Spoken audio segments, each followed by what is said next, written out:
विशेषकर राधा स्वामी पंथ, जय गुरुदेव पंथ, ये सच्चा सौदा सिरसा वाले और जगमाल वाली वाले और ये ठाकुर जी वाले, एक दनोद भिवाड़ी वाले, ये सारे नरे बबुल के पेड़ उग गए। अपने आत्माओं ये बताते हैं कि सतलोक में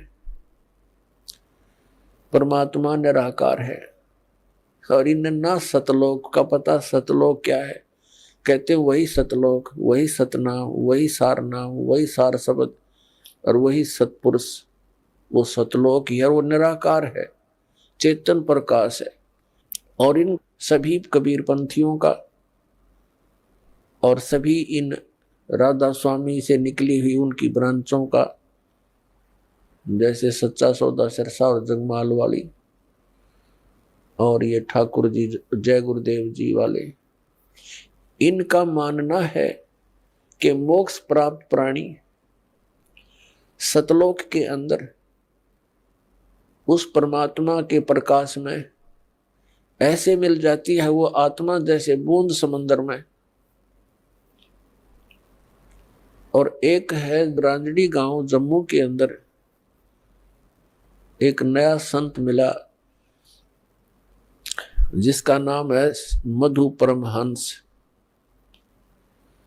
और वो भी कबीर पंथी कहलाता है। और सतलोक को कैसे डिफाइन करता है?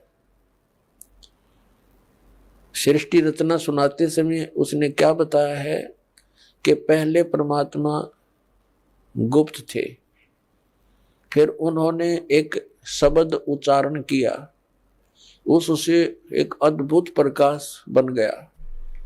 उस प्रकाश के अंदर फिर परमात्मा अमर पुरुष समा गया, वो अमरलोक हो गया। फिर वो फिर अमरलोक बन गया,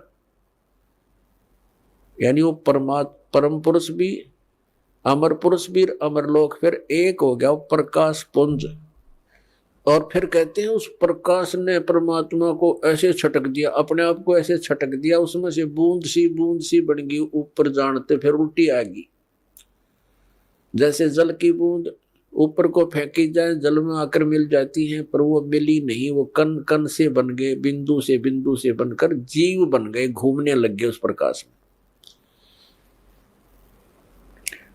वहां जाकर उसके हिसाब से मोक्ष प्राप्त प्राणी वो हंस बनकर जाते हैं और वो डॉट बिंदु बनकर ऐसे घूमते हैं जैसे मछली जल में उस प्रकाश में भटकती है। ये कहता है कि मेरे पास जो वस्तु है ब्रह्मांड में नहीं।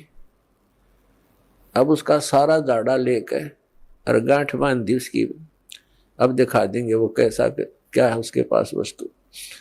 तो अपने आत्मा परमात्मा ने दया बख्शी है अपने ऊपर, इस दास के ऊपर दया बख्शी है, वो दिव्य दृष्टि दे दी इस ज्ञान को समझने की और इनके अज्ञान की परख करने की।